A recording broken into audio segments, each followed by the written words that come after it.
Hello, Angel. Welcome to Spirituelle Society, the seven-figure podcast and portal for spiritual CEOs and business leaders. This is the go-to podcast for spiritual leadership, peaceful prosperity, and highest health. Each episode, you will be guided and mentored by today's leading global experts, as well as myself, on spiritual wealth and highest health. This podcast is here to teach you all of the elements, strategies, and techniques necessary to create a seven-figure business while staying deeply true to you. My intention for you is that this podcast supports your alignment with sacred success, aligned abundance, and highest destiny. I am here to mentor and guide you through the challenging times, as well as to provoke you towards greater purpose when magnificent momentum is rolling. Welcome to Spirituelle Society. Let the creativity flow.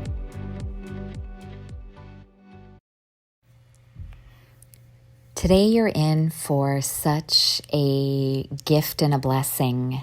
I'm interviewing one of my dearest spiritual mentors, Kathy Roseborough, and she's been supporting my spiritual path since my mid-20s, and it has been a ride. It has been a ride. Many of you have spiritual directors, spiritual guides, spiritual mentors in your life that support you in times of need, or just when you're feeling like you need to lean on the spiritual strength of someone who has walked the path. And what I love about Kathy is how committed and connected to deep integrity and deep authenticity she is. I remember being connected to her through a yoga studio owner, actually, in my mid-20s when I was going through a little bit of a dark night, and without even saying much, he just suggested I reached out to her. He didn't ask many questions. He didn't really know my story, but there was something intuitive in him that said, you need to reach out to Kathy. That's it. And then I really lost touch with him after that. But I started my, I would say, apprenticeship and mentorship journey with Kathy. And I felt compelled to invite her on to our podcast today, because I feel like a lot of the questions that I'm asking her and the topics that we talk about are deeply relevant to how many of you and myself are feeling right now. So she answers some of the simple questions, but also goes into a little more depth around the fact that, yes, we have to live in the physical world, but we have to get much more connected and practiced at living in the spiritual realms as much as the physical world. Otherwise, we're just going to have difficulty finding joy and peace. There's just so much it's like an energetic tornado right now, that if we're not living and rooted in the spiritual planes, our physical reality is going to be filled with hectic chaos and drama. And we don't want that. So Kathy talks a lot about how do we start doing this and how do we set practices daily. And I just wanted you to feel very connected to our community, because this isn't an easy transition. Some of us have great practices in terms of yoga or breath work, but now we have to put them all together. And we almost have to make rooting in the spiritual planes at least a part-time job. Some of us are moving it towards a full-time gig, but those of you who are listening to this likely are business owners, and but it at least has to be a very strong priority in your day for you to flourish and thrive through this next spiritual cycle. So I hope you enjoy today's conversation with Kathy Roseborough. And just a little note that we've put together a 203-page healing handbook that goes through many physical conditions like anxiety, addiction, MS, sleep disorders, and we dive into the emotional and spiritual root causes lying underneath those physical conditions, because remember, they show up last in the physical body, but they've been progressively moving through the different layers of our auric field. And so there are causes and things we can do emotionally and spiritually that help the physical body and help support the physical body. So I always like to look at, okay, if something's showing up in my physical body, where and what's it trying to tell me? The body reveals it's trying to speak to me.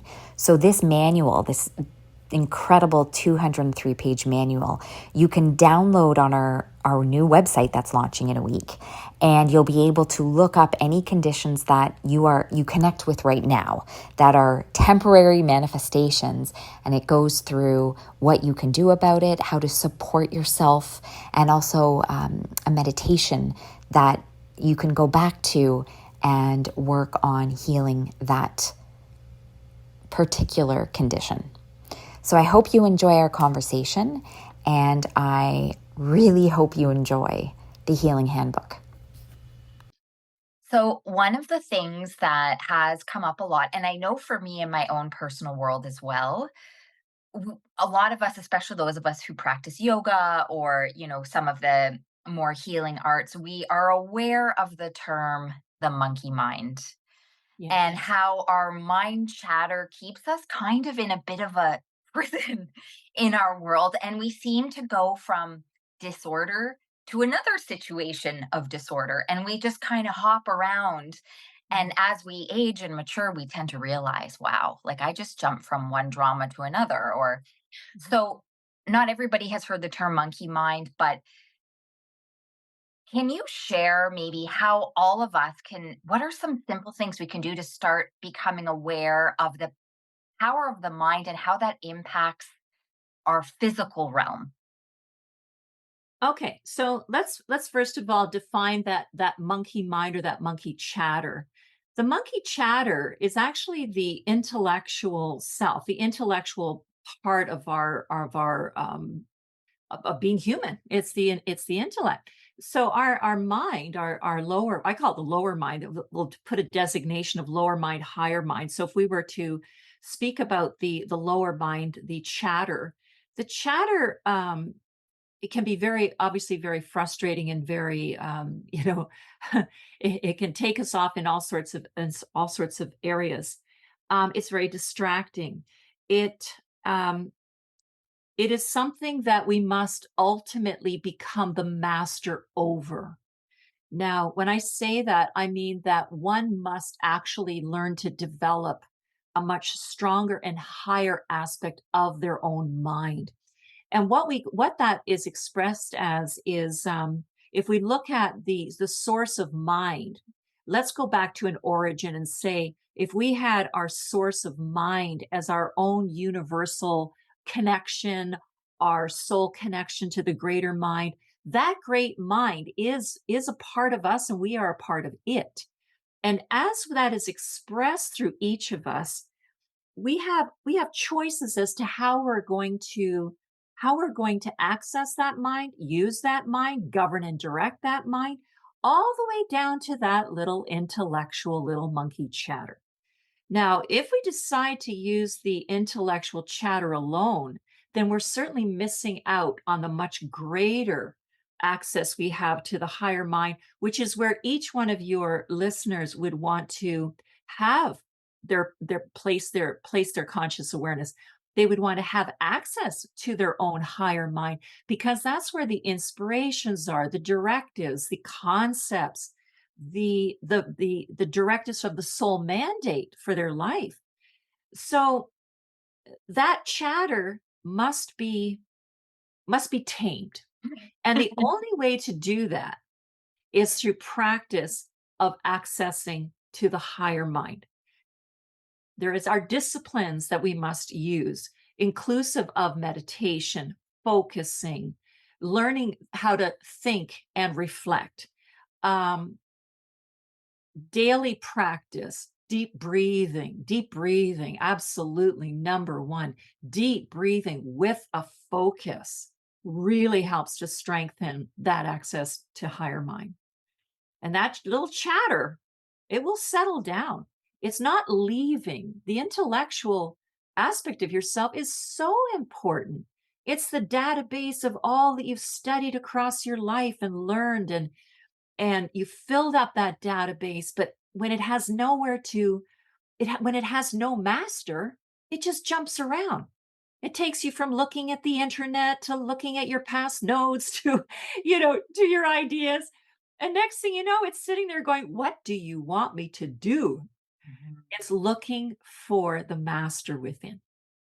I know when I first met you, which I probably was over 20 years ago, Yeah. you had said that, and you didn't phrase it exactly like this, but you had said that disorder in sort of the physical realm is sourced within disorder in breath, something like that. Like a disordered life Yes. is a result of disordered breath. Yeah, it's like what you're seeing in disorder externally tells you there's a disorder internally.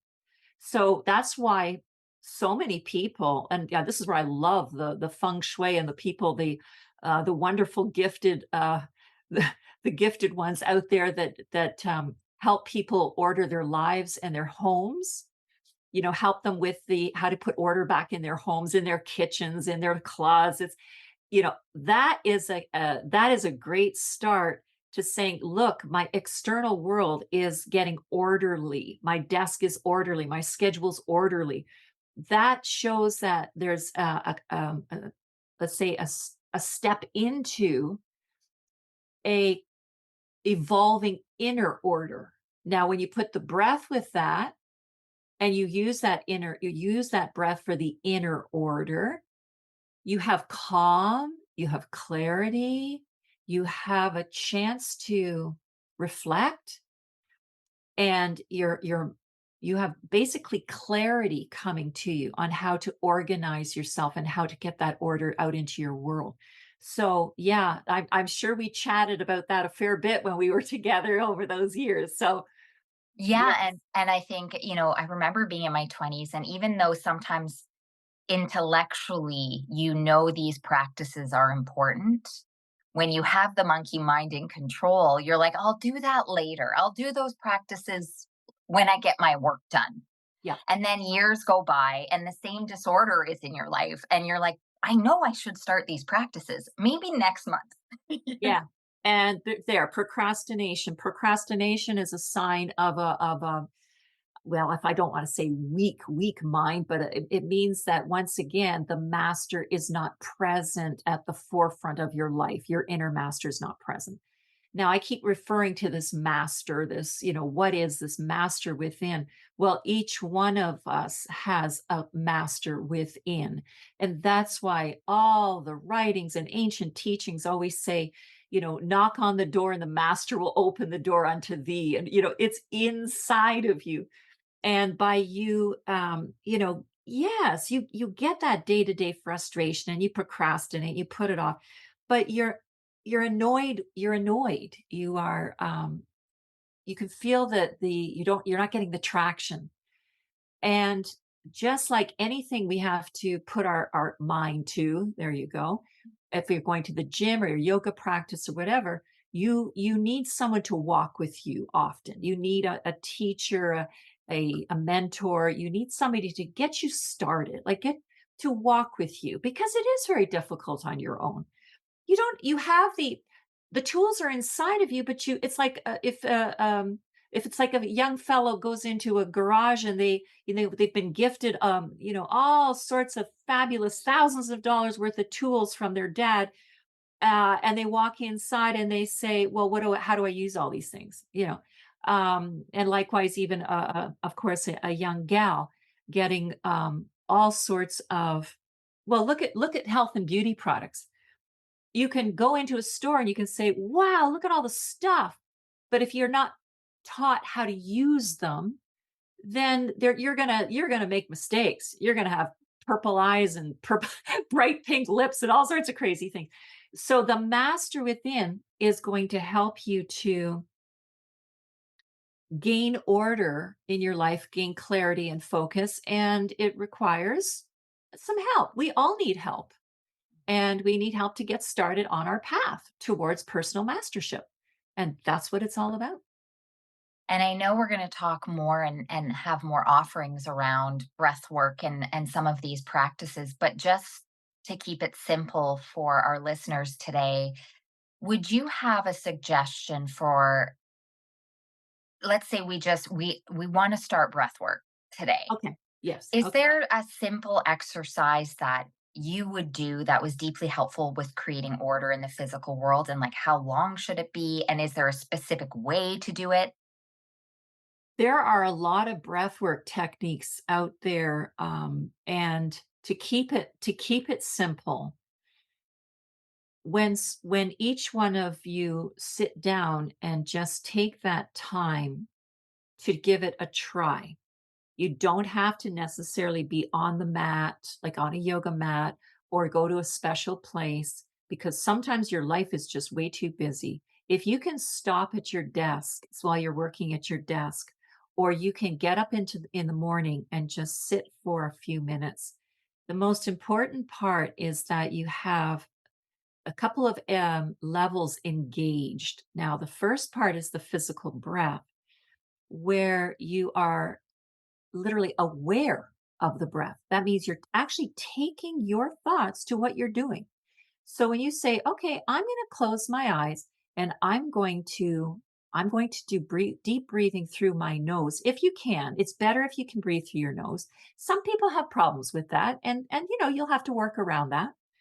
But if you can just sit quietly and breathe through your nose, just be observant of it first of all. Like, some people say, "Wow, I didn't even realize how I'm breathing," because we just take it for granted. But let's take it even further with a couple of other levels of our awareness. So we're observing the breath and you're breathing through the nose and you're trying to do what we call a diaphragm breath so that you are engaging the diaphragm so that when you breathe in, you don't just breathe in and lift get the air to come into your lungs just in the upper chambers. Because if you just breathe into the upper chambers alone, you're missing out on all the bottom part of the lungs. So if you can break it up into the awareness of the first half of your in breath when you breathe in through the nose, you fill the upper chamber first, then keep going. Keep going on that in breath. Keep going. Let the belly go out and let it fill the bottom part of the lungs as well. Use that belly. Now that's going to take some practice. If you put your hands on your stomach while you're practicing and trying that, just feel what it's like when that diaphragm goes up and down. Because when you're the first half of your in breath, when you breathe in to fill the upper part, you're going to notice the movement in your belly. Now you're going to notice these things, and you want to get accustomed to it. Sort of like just know yourself first of all. So I'm not even gonna go any further on that because that can get very complicated. So let's just say that be aware of your breathing.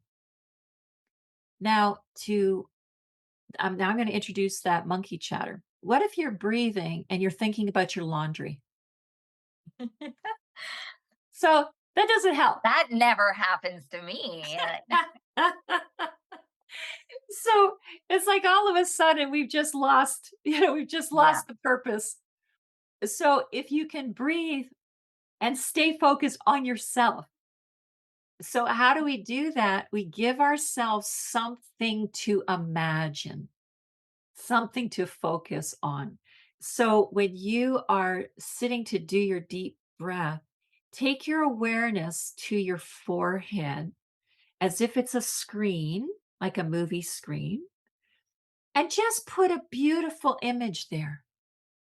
It can be the bright sun, it can be a heart, it can be a tree, a flower.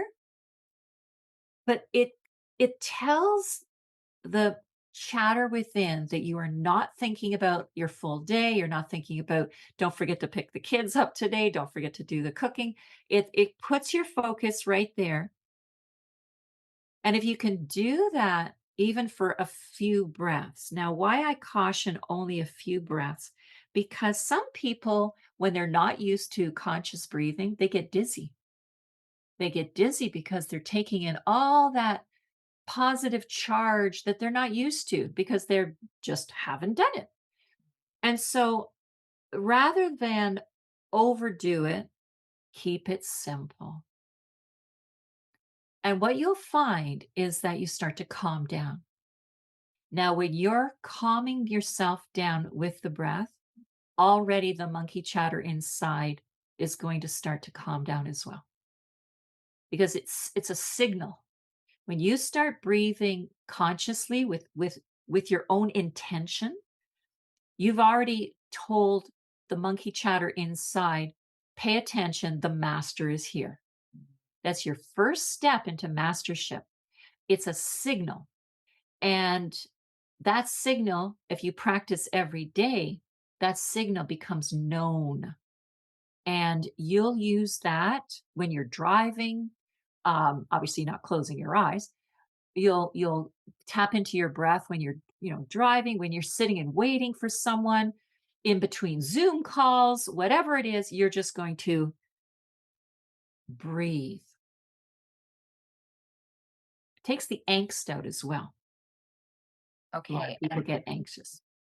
And then how, and we won't go into too much depth in this, but if you layer on meditation onto that breath work, how does that enhance order in your physical world? Okay, because we are not just a physical body. If we stay in the physical breath alone, then what we're doing is we're labeling ourselves a physical person alone. And you are far from being just a physical person. One thing I'd like to get across to your listeners, which is so important, is that they must realize they are not just a physical being alone.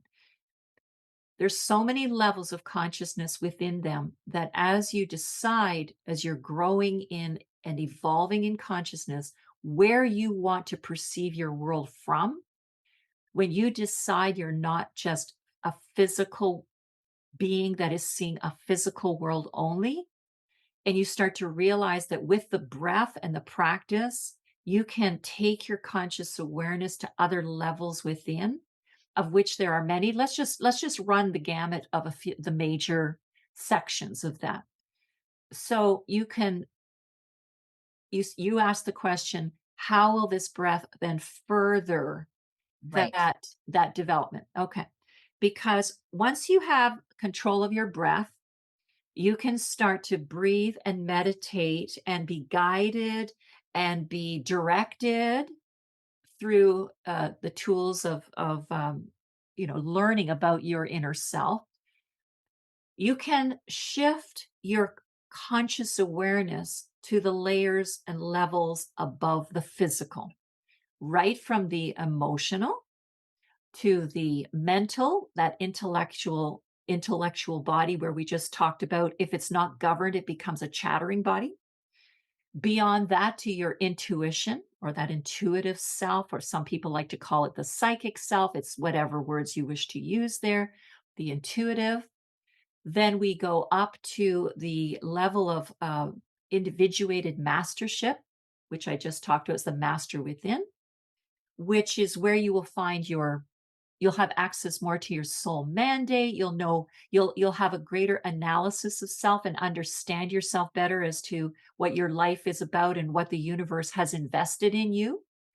Then we go further when we get up to the soul, the purity of your own soul consciousness, and we can break that down into the purity of love, the purity of the higher mind I spoke of earlier, the intuitive, the higher will.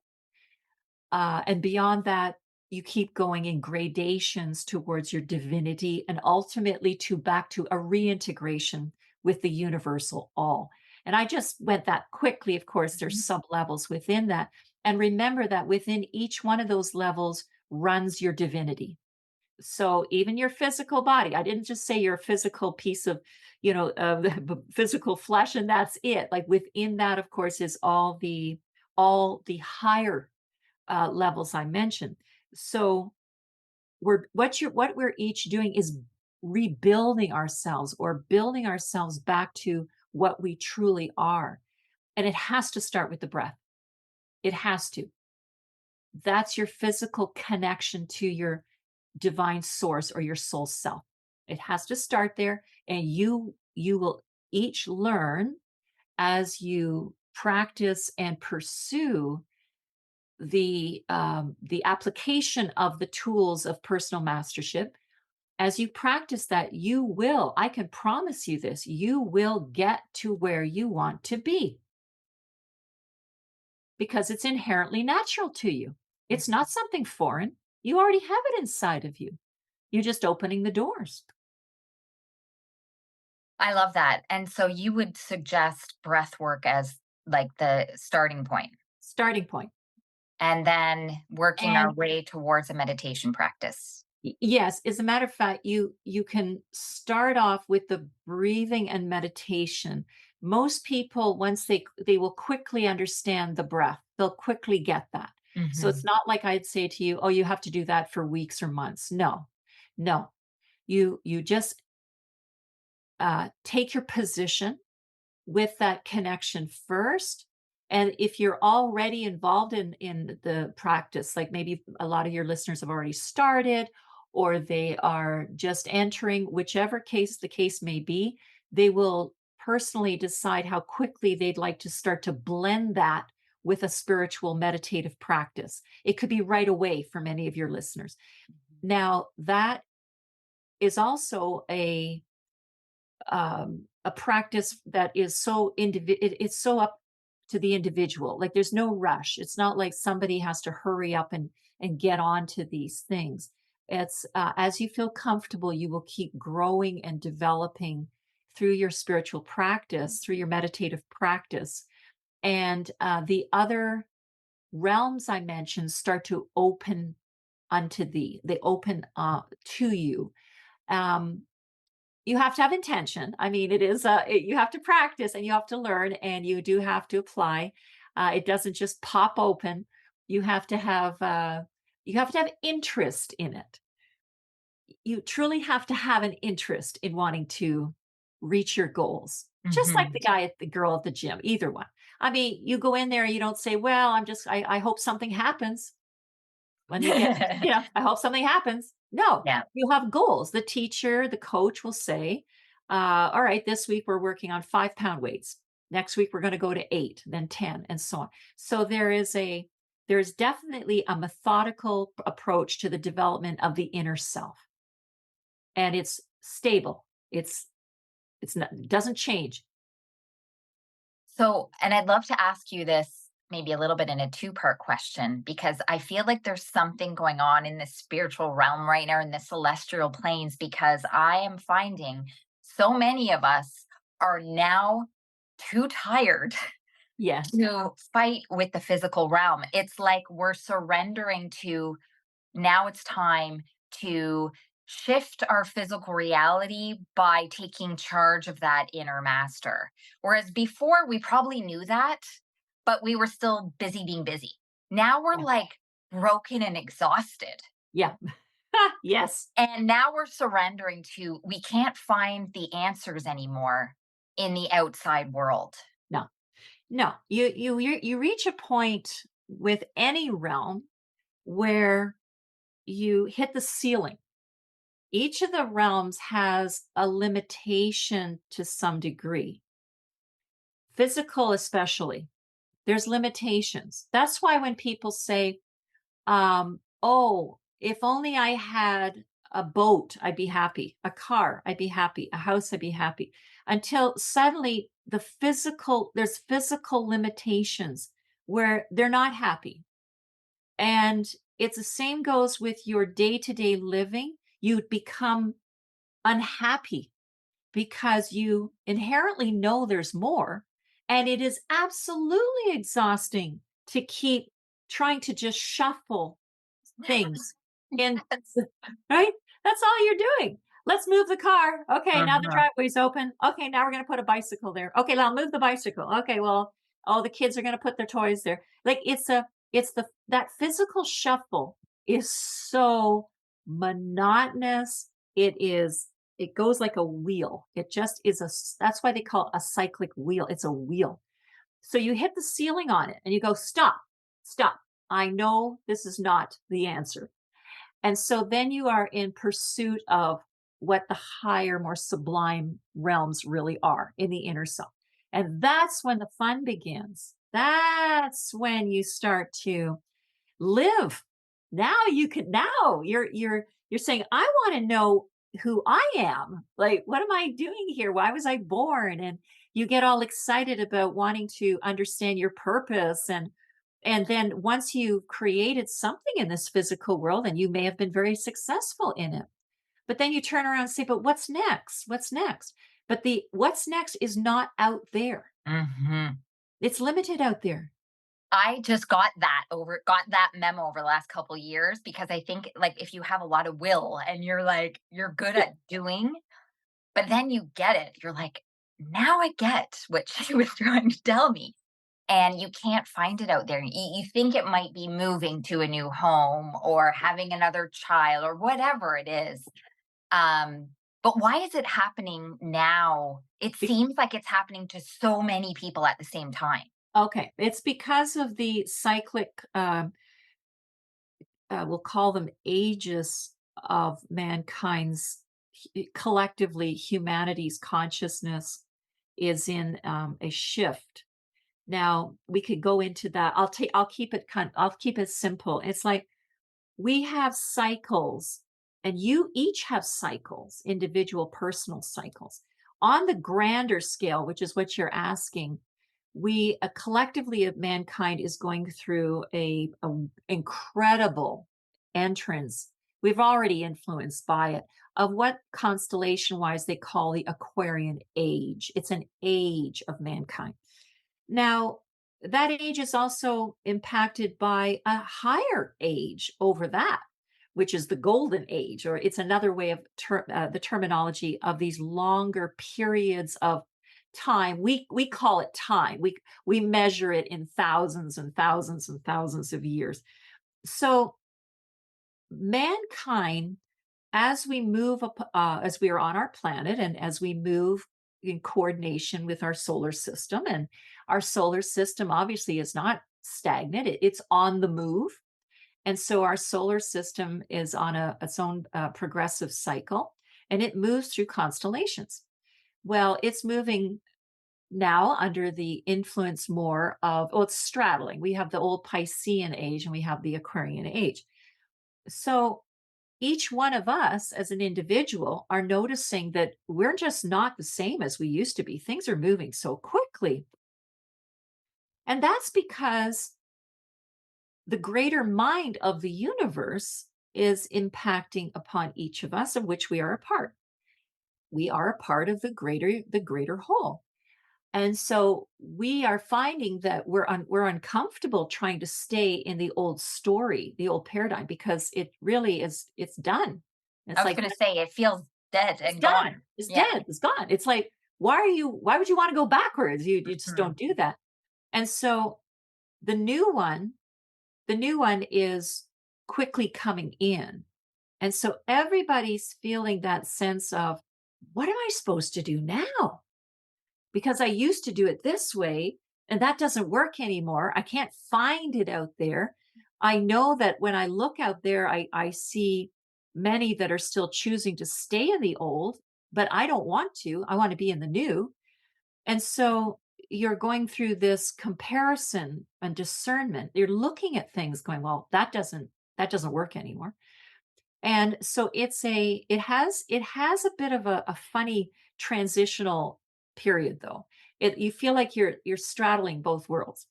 But I can tell you that every day you're moving faster into the new. Now you can speed that up.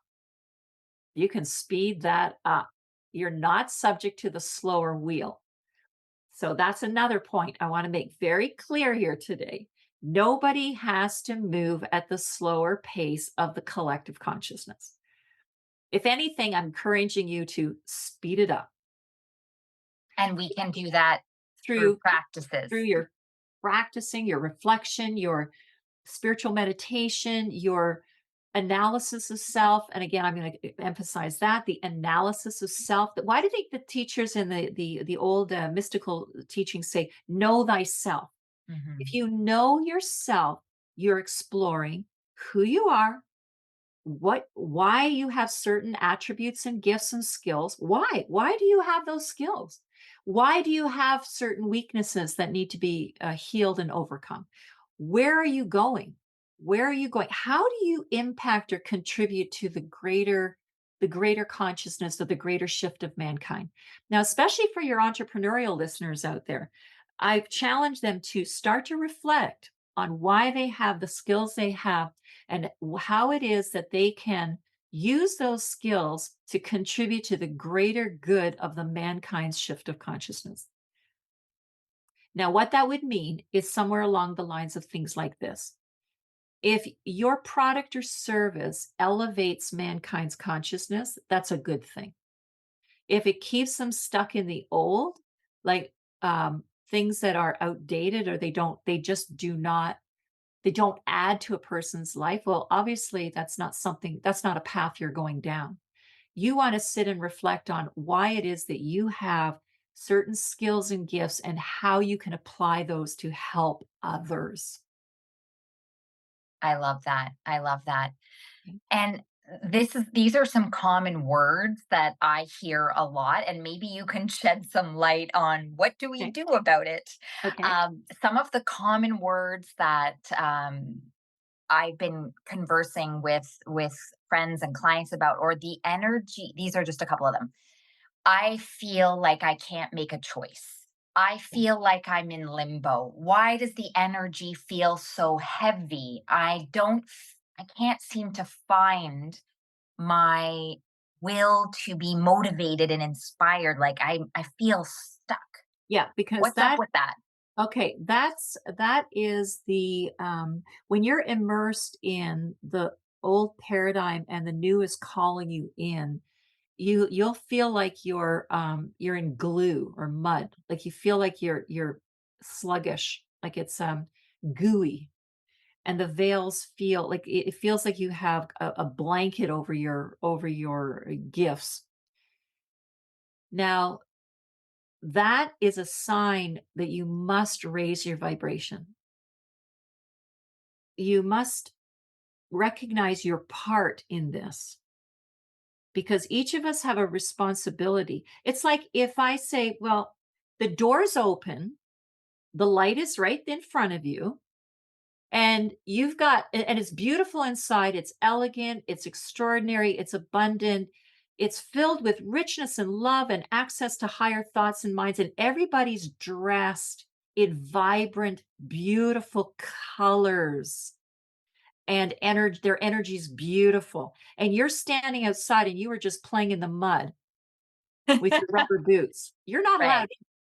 You're Hmm. not allowed in because you didn't change your ways. But if you stand at that threshold and say, "Hello, yes, I'd like to come in."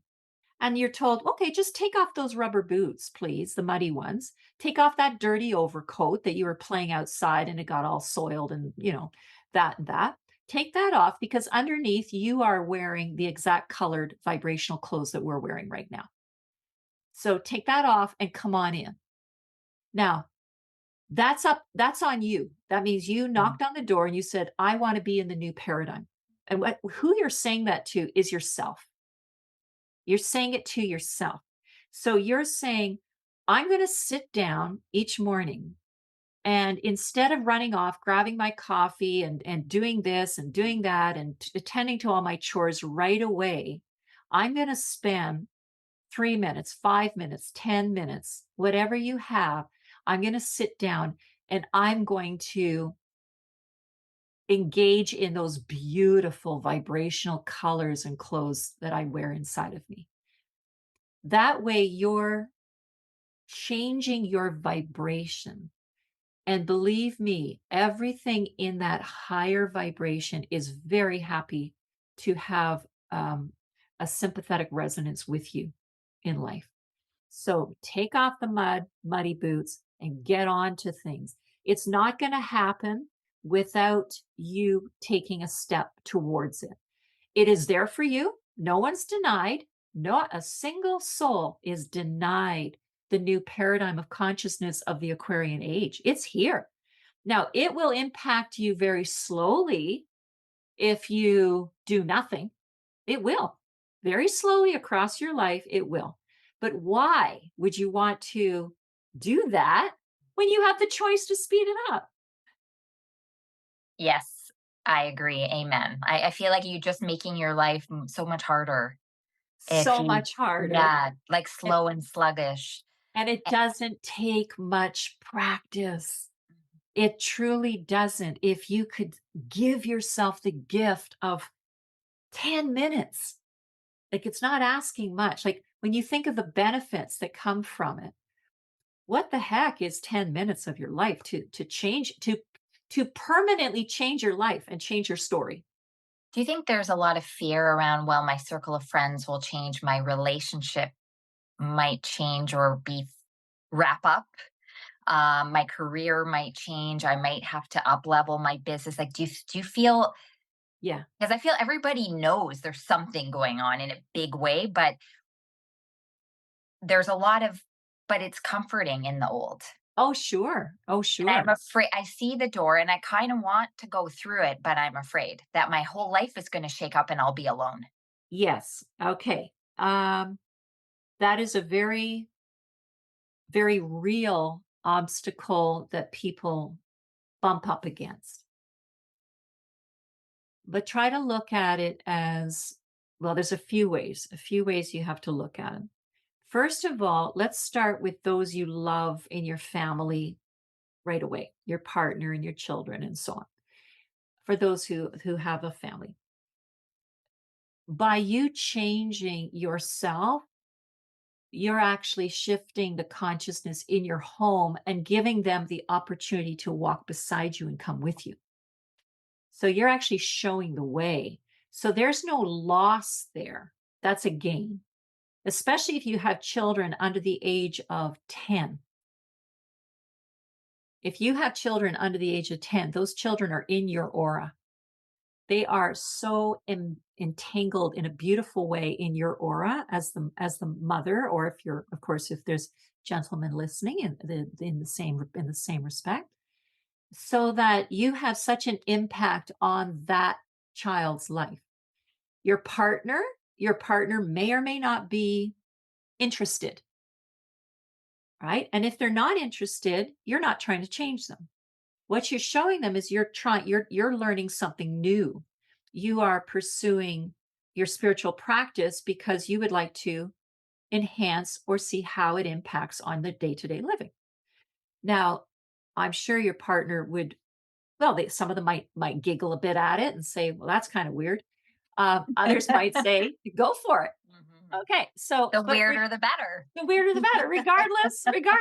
So, but the friends in the circle and the business, you were born to do this. You were born to advance your consciousness throughout your life.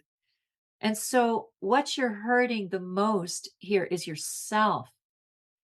And if your friends don't like what you're becoming, it's because they have their own fears that they wonder whether they could do that themselves. They're struggling with where they're at. And so sometimes they'll latch on and try to pull you, keep you back because they're like, oh no, don't go there, don't go there, because they're worried within their own self. So it's a, it's a bit of a balance of being observant of the people that you're with. Some will walk with you, some will leave you. That's a part of life that these are part of the laws of life. You have to decide what level of consciousness you want to live from. The higher, the better, the healthier, the stronger you'll be on all those levels, physically, emotionally, mentally, and so on, your business, spiritually. You will become healthier. And I think that's one heck of a beautiful model to hold up for others, that they can make their own decision whether they want it as well. And I don't know if this is just in my mind or there's something to this, but I have witnessed a few of my friends going through that transformation consciously and sharing that with me, Yes. and they physically look different, Oh, yes. I Yeah. find, as they go through that door. And it's pretty incredible Oh, to yeah. witness it. Oh, yes. Because they are impacting on them in so many ways. Remember, first thing people will notice that things like there's an animated sense of joy, or the eyes look brighter, their bodies start to feel that they feel lighter. I don't mean they have to lose physical weight. Some do, but some are just feeling they feel lighter. They feel Mhm. lighter inside. Um, they just they have a more buoyancy to themselves. They look forward to things. They articulate themselves more in conversation. They're not as withdrawn. They want to participate. They have questions. And yes, people change. They change in such a magnificent way. And some people change faster than others, but it's no different than anything else that we pursue. It's how much you put in, you'll get out of it what you're putting in. Mhm. And I just wanted to share just my own experience, and I think it relates to what you're explaining. I know in my own case, feeling the need to want to help. And I have felt over the last probably 5 years, that even more, that that old realm, there's, it don't fit there anymore. It Yes. doesn't feel true to me anymore, but it is, I want to help that realm and I feel comfortable. And I felt like those are where my skills are. So I kind of left one hand in the old and one arm is reaching in the new. And that mud that you were feeling, I felt that in my body. But the difference is, 10 years ago, I would have been like, I'll just, up my movement and maybe juice a little bit more. And that'll fix it in a couple days. Whereas in this situation, it didn't do anything. Upping No. my juicing, it was like the heaviness is not in the physical plane. No, it's throughout, because it pulls on. It's like there you are, this bright light, and the light is composed of all that consciousness inside of you, right from the physical, the emotional, the mental, the pursuit of the inner master, all of that. And then this heaviness of the old paradigm, it strikes at each one of those levels. And so you're like, oh, this is not where I want to be at all. My thoughts. And you're right, you can't just juice or go for a hike on the physical No, level alone. It doesn't no, work. it You doesn't have to work. No, and you have to realize that all of you, all parts of you, all levels of your consciousness, as a larger unit or entity of yourself, of your entire being, it wants to move entirely into the new consciousness. It wants to move in its entirety. It doesn't want to do the things the same. And even if you try, you're going to fail. That's it. Oh, yes, I know It this. Yeah. doesn't work. Right. Yes. And so you have to stand where your consciousness is at to help others. So in order to help the people, the mass consciousness, in order to help that mass consciousness move forward, let's say more quickly, rather than having it to, move at the slow snail's pace, then you yourself have to stand a lot higher. Mhm. You can't go down there with them. Two people, if you've got, say, 100 people in the mud, and then you go into the mud, how the heck are you going to help the 100 people where you're standing in the mud? Now, if you stand in the doorway and in the new threshold in the new paradigm, you can help to bring them up. And the way we do that is having our regular spiritual practices. You have to stand up there first. If you can't stand up there, you can't help them. So you stand up there first, Mhm. and in tandem or simultaneously, while you are up in that realm, everything you say and do, how you conduct your life, your behaviors, your attitudes, your uh, what you wish to offer, everything that you're doing up there is helping them, whether you realize it or not. Now, Even if some you're getting not even if you're getting not so positive feedback or not what you expected feedback, yeah, you're helping. you Yeah. are. Now, the positive feedback, when you do get it, you actually kind of go, "Wow, that's nice." Uh, Mhm. but a lot of people don't recognize why they are changing as a result of what you've said to them. They don't often point it to something you said Right. or did. And Right. that's fine. That's fine. It's not about that. So just know that that's why they say the old adage of thou art the light of the world, like you're the light of the world. So when you stand in that personal self in that light, your light emanates out into the Right. world and you are changing and helping. Now, some people, like many of your listeners, may be involved in certain practices where they like to consciously apply their skills and their light. And so they're going to choose to be more impactful upon the unconscious or the collective mankind, and others are quite happy to be impactful upon their family or their friends and their Mhm. their community. So it doesn't matter how you're choosing to share and impact or influence others to a greater or lesser degree of numbers. Each one is impacting. And one of the questions that has been coming up the most is now that there is more clarity that, the old world is kind of dead to me. Yeah. Um, how do I know what my purpose is? Do Well, you have a recommendation for how to where to start if that question comes up? okay. So first of all, what is a purpose? What is a purpose? So people can use that word and throw it around, but you have to think about a mandate or a purpose is actually something that is assigned, that purpose or that mandate's assigned to you as your contribution to for the upliftment of the greater whole, of the greater of mankind. So you are assigned a purpose. As I said, for some people, it's to a greater or lesser degree, depending upon whether it's a global purpose or whether it's a community purpose or on your family lineage purpose. Everyone has a purpose.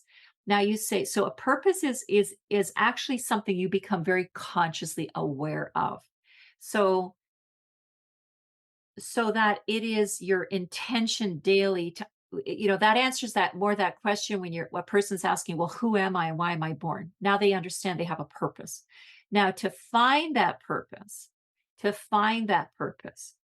that comes with a little bit of practice and knowing where to look. I find that path working, meditation through path working and thinking and reflecting, I said you have to analyze yourself. You have to take stock of who you are. You have to realize what gifts have been invested in you into this lifetime.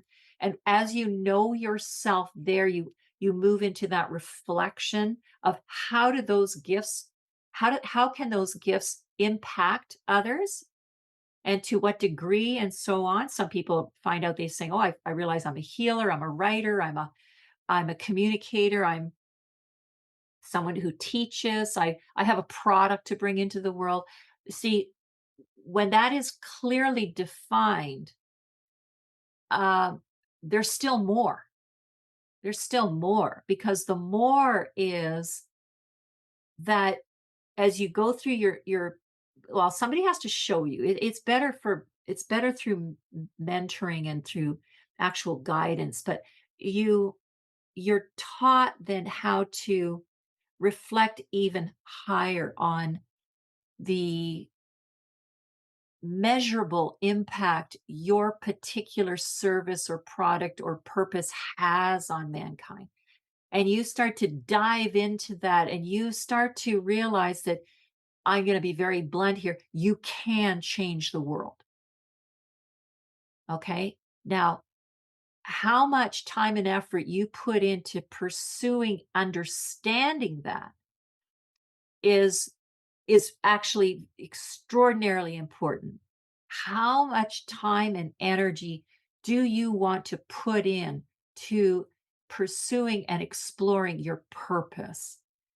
I find on a personal level that it's not always easy, Oh, and heck no. it's Oh, kind heck of it's kind of yeah. tiring. And my friend yesterday, she said the last couple years I've been trying to discover my highest purpose, and I'm kind of burnt out from it. She was Okay, saying, well, that shouldn't happen. It shouldn't happen like that. Um, there's a glitch then because it's actually quite the opposite. It'll flow.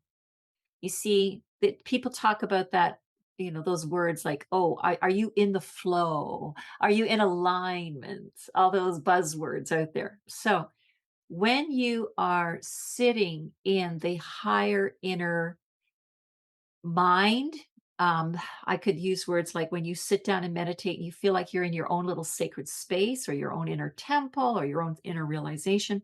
When you are in that state of oneness or alignment, it is at that time that you are capable of receiving the guidance. It's like a knowing. It's like the concepts come to you, but you need to be still. You have to learn to be still and receive. If you're too um, you know, jumping in at it and like, I need to know, I want to know, da, da, da, da, da. Da." It's like, no, don't do that. You're actually your intellect is cutting you off from receiving then the insight you need. And when and how it comes to you is usually in like little, like some people call them downloads, or they say these blossoming moments of enlightenment or aha, or they get a this epiphany. They say, "Oh, I see." Now, I'll once again refer you to the fact that we all need somebody or something to help us to evolve. We are not independent. We all help each other. And that's why there are those assigned as mentors or guides or coaches or those that know how to show you how to reach that point of reception that you practice that's because really lovely. it we all need help because it's your now I'll go back to what you said. You said because it's really difficult and they find there's some struggling and burning out. And I'm going, well, there's something wrong because it shouldn't be like that. Will you have moments of that? Oh, yeah. Oh, yeah. You absolutely will have moments where you feel like you're pounding on the door saying, just tell me my purpose. Mhm. Right? But it's if you can appreciate we're human, Yeah. appreciate the fact that you're human, and you're excited. You just want to know. You just want to get to the highest. And who's gonna blame you for that? Nobody. But there has to be this balance of pursue and reflect, be passive. Yes, I love that so much. And would you say then that if there's a bit of burnout going on from, I can't find my purpose, or like the frustration, would you say maybe the lower mind or the monkey mind is blocking Yes, the, the flow? it's a little too yang. It's a little too aggressive. Okay. The intellectual body and the monkey level, the intellect, that is more of a yang experience and engagement. The yin side is that reflective, is that passive. Let me just sit here and reflect on my thoughts of this. So let's say, for example, the person is fantastic at, let's use a very common, they're fantastic at writing. They love writing stories that for children. Let's just make something up. Now, then they're like, okay, is that my purpose? Is that my person? I should write. What should I write? I don't know what to write. Well, I think I should write this. Maybe I should write that. And they're all caught up in the what if and what should, which the intellect is giving them a hard time. Instead, they have to, number one, just accept the fact that they're a writer. If you just accept that, Mhm. okay, then you go into the reflection and you think about your how much you enjoy writing, say for children. Then while you're reflecting on the children, you're asking, what do the children need? What do they need? And when you start to reflect on what they need while you're in your personal space of quiet, the cosmic's going to tell you what those little children need. And then you're going to write about what you'll fit in your writing towards and direct it towards them. You have to stop and ask some questions and reflect. I love that so much. And that leads me into the conversation that I think would be really helpful for so many of us. And you talked about, some pivotal changes in the annual cycle and like the equinox and the cycles of the seasons and how that impacts all of this. Okay, yeah, it's rather exciting too that the various cycles that we look at that happen physically on our planet. So physically, in the northern and southern hemispheres, we have seasonal changes. We notice there's changes of the on the quarters that they call equinoxes and solstices. So equinoxes and solstices happen to land on um, constellation changes as well. So if we looked at, say, we started in the autumn time and we said, okay, that's when the equinox changes into Libra. So Libra would be the predominant constellation at the winter solstice time in the northern hemisphere around just before Christmas. That's when we shift into the Capricorn. If we look at the spring, we're looking at the influence of the constellation of Aries. And if we go to the summertime, then we are looking at the constellation of Cancer.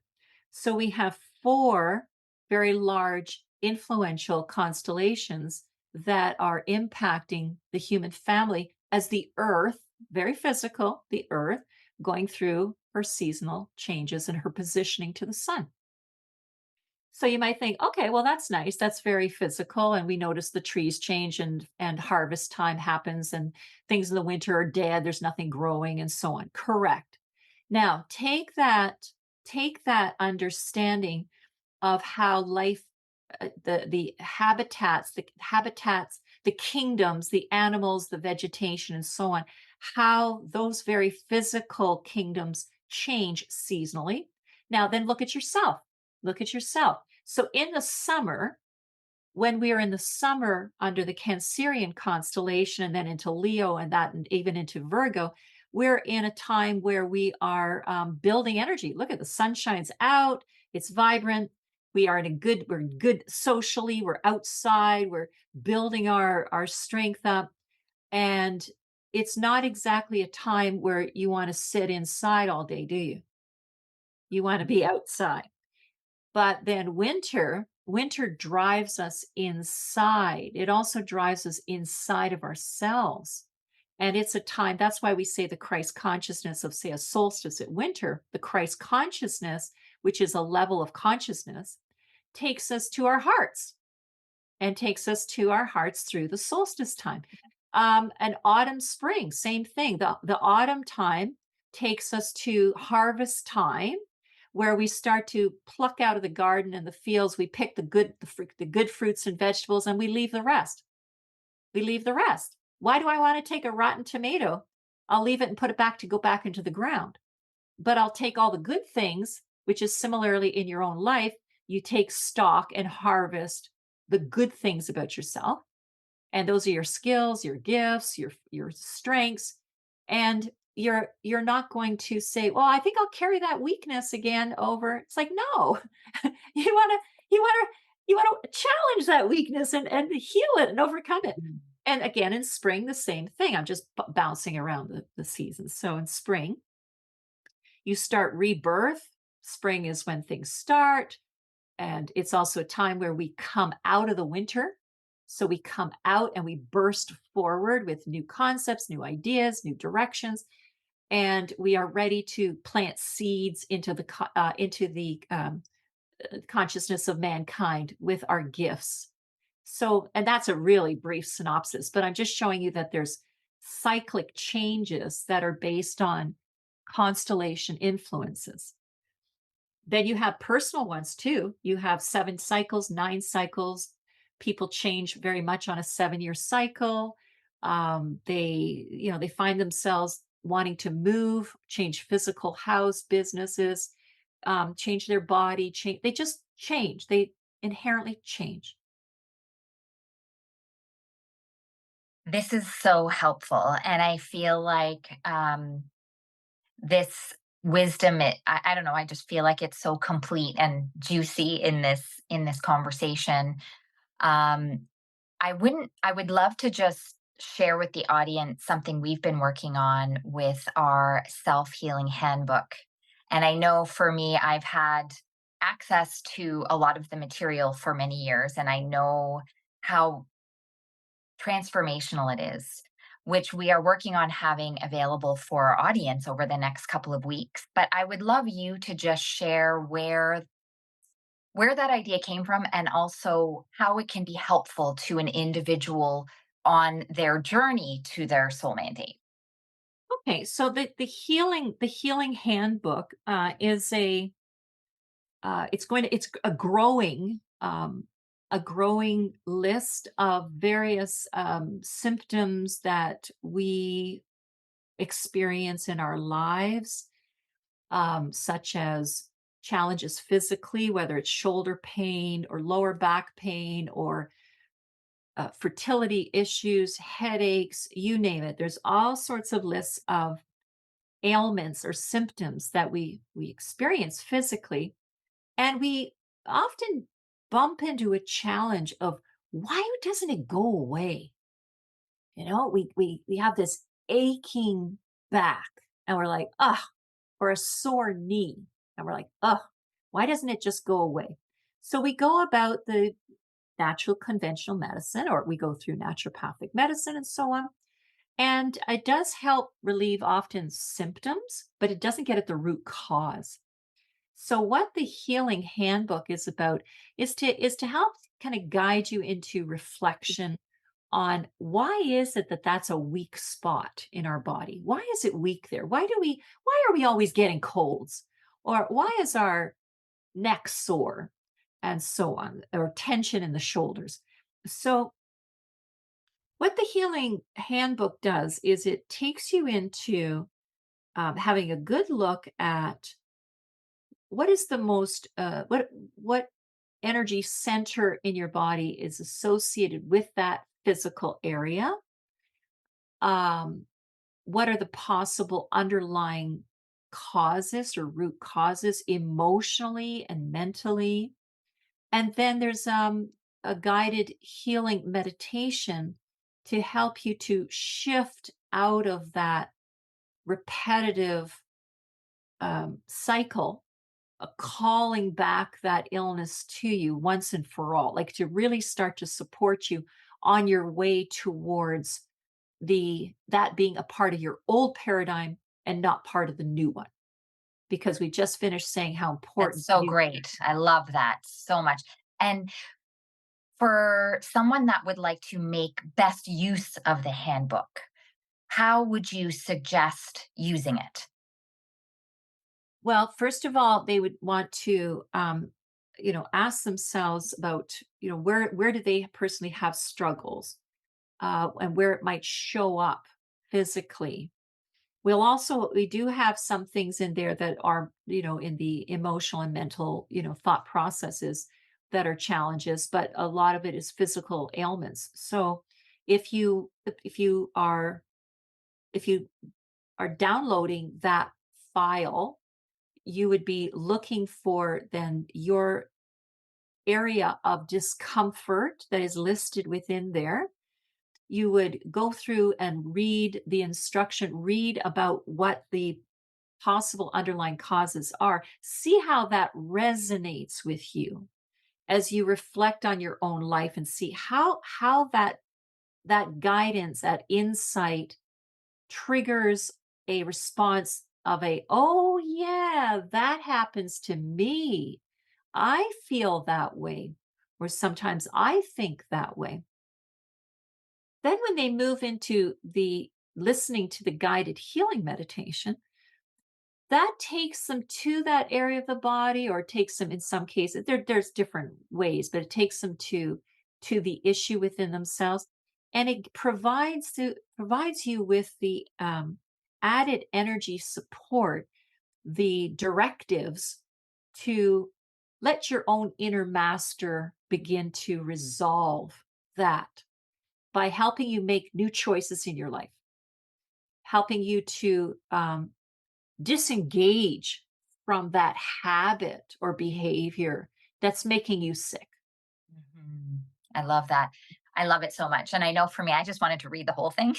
That's But when I read some of the physical specifics that I resonated with, my jaw dropped. I was like, this is so on point. And I sort of wish I knew this 20 years ago. yeah, I understand. And then having a meditation that's really helpful, like you said, to connect with that inner master, to clear that path That's is so beautiful.